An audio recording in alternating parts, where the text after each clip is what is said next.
My life wasn't a thing about, I was not somebody that thought about my life. I felt my life. My life was full of emotions and caring, and suddenly I got beaten, and then I've just been under this program of disrespect for 7 years. I've got a little bit tougher, but it was hard to deal with life with my face disfigured, okay? So what I didn't need was years of abuse, of saying that my family are better looking than me. They didn't stop. They just kept telling me I was haggard next to this woman every day, these blonde women all over the country, and then they started to advertise the 3 girls, the 3 kittens. Is it Kiki and Poppy and the other girl, Charlotte, or the redhead or something? They started following me with this book, The Streets, saying that I was a really ugly woman. I just want you to know the disconnect from that girl that was sensitive and kind. I want you to understand my world was very innocent. I didn't have heaps of darkness around me. Some of my boyfriends have had drinking problems and say some pretty crass things and have said some very outrageous sexual things and have told me outrageous sexual things that they've done, but I've never really had anything. That's probably about as twisted as my life got. I didn't have anything that bad happen in my life. There was no drug dealing. There was no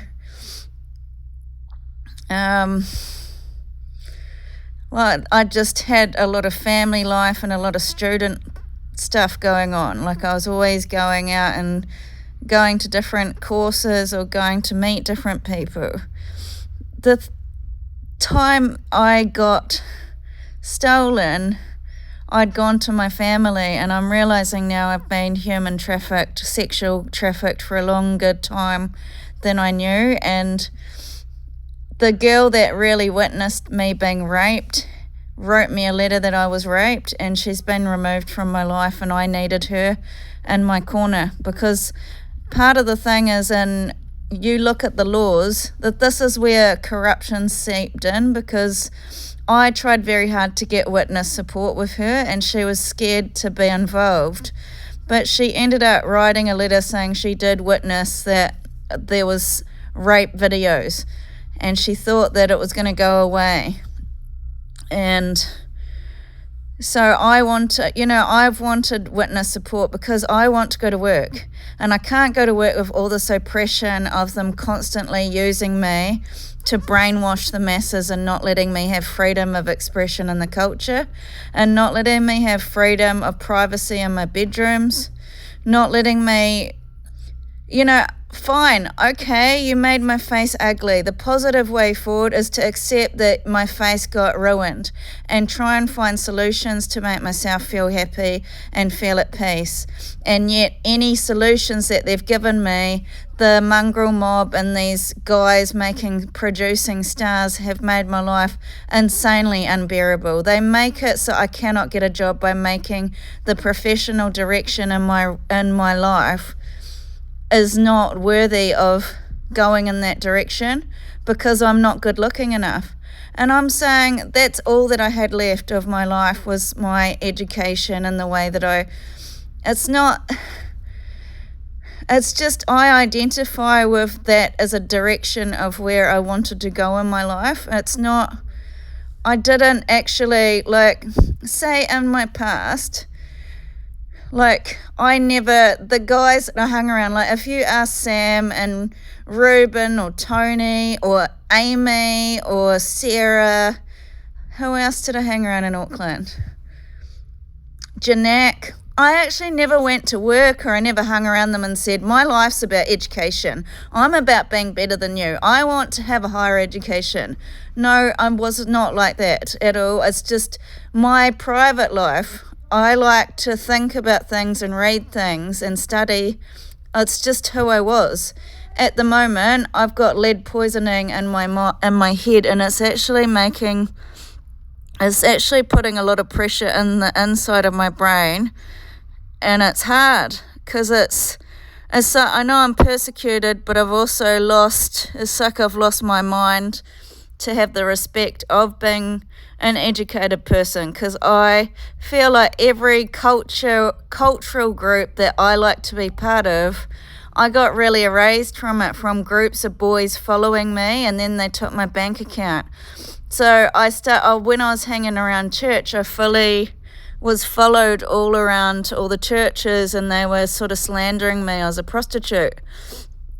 And I was not easy. Like I was not like the town prostitute. It's really horrible.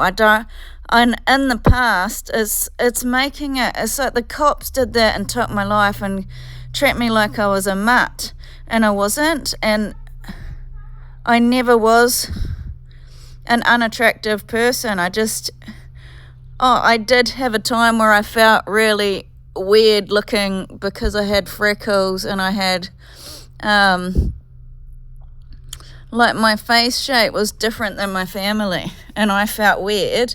And then I got over it and I healed and I looked really attractive.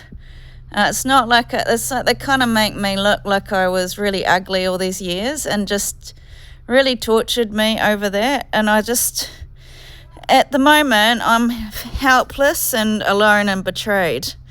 I'm confused. I don't have any freedom or choices. I've had a lot of violent behaviours from all these people saying my behaviour's bad, and they're trying to teach the people that I'm the blame of it. They've tried to turn me into a man. And made me worthless. And I'm saying it's really difficult for me to explain what worth was to me. And when I explained it, everybody else seems to be building my future because I explained who I was. And I'm really upset about it. I'm devastated. I went on a journey alone, a little bit like Buddha. You know how he goes through like all this whole darkness, and then he comes out the other side enlightened. That's what my life was like. It was like, I don't know what anybody else goes through in their journey anymore, because I'm really disconnected from they're really not allowing me to be part of any emotional groups, any social groups. I'm not allowed to do anything, and they're keeping me feeling really like I'm really like just really gross looking all the time. Like I feel really insecure.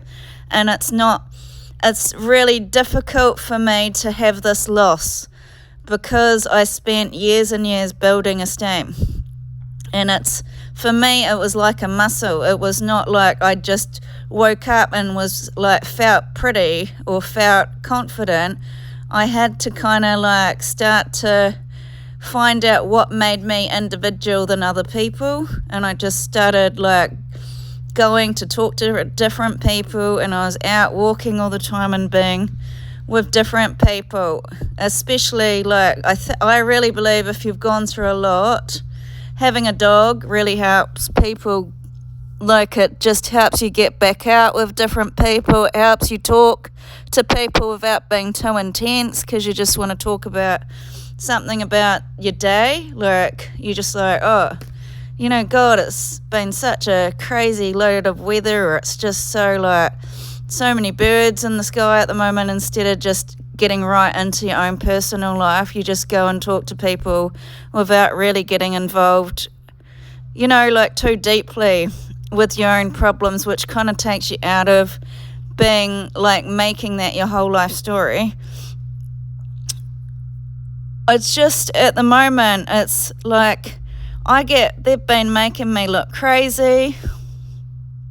My life I can't handle it, my life anymore, because it's kind of like I'm being projected on with all these negative emotions, and I'm not an overly jealous person. Like it's like they're kind of making me jealous in a way, because they're not letting me be my best self. They're kind of torturing me to make me my worst self, and extremely putting me down in front of everybody all the time, and extremely limiting my freedoms, making me look crazy all the time, making me feel fearful, making me feel like I'm not good enough when I can't even...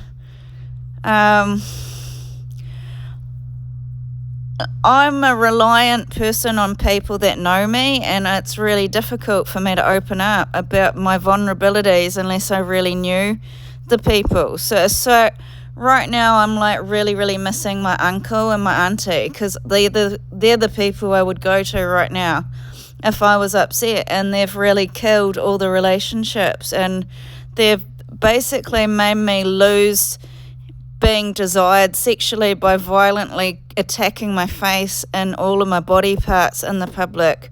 They make me feel depressed because I can't control the way they program people to believe I'm lazy when it's real unfair, like stigma. I can't change anything because I'm battling a group of people that were always removing me from the land. Way back as far as I knew Ralph, I went to a logging plant seedling job out in Amberley, and all these bros were standing in a massive group, like kind of intimidating me out of the job.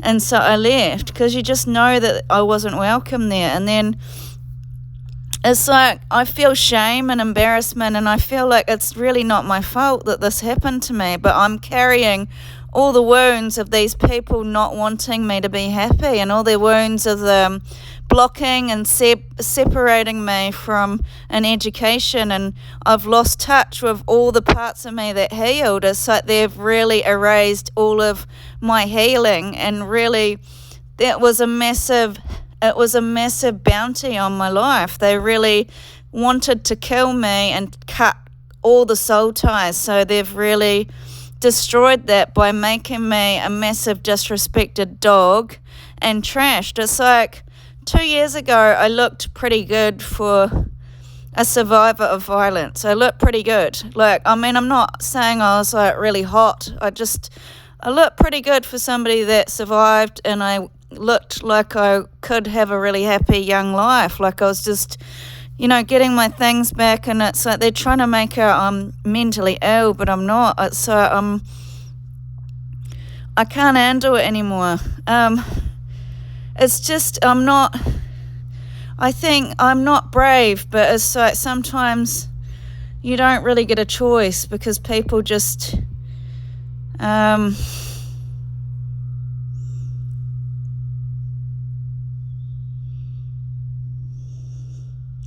it's just they've extremely lowered my sense of self and self-esteem.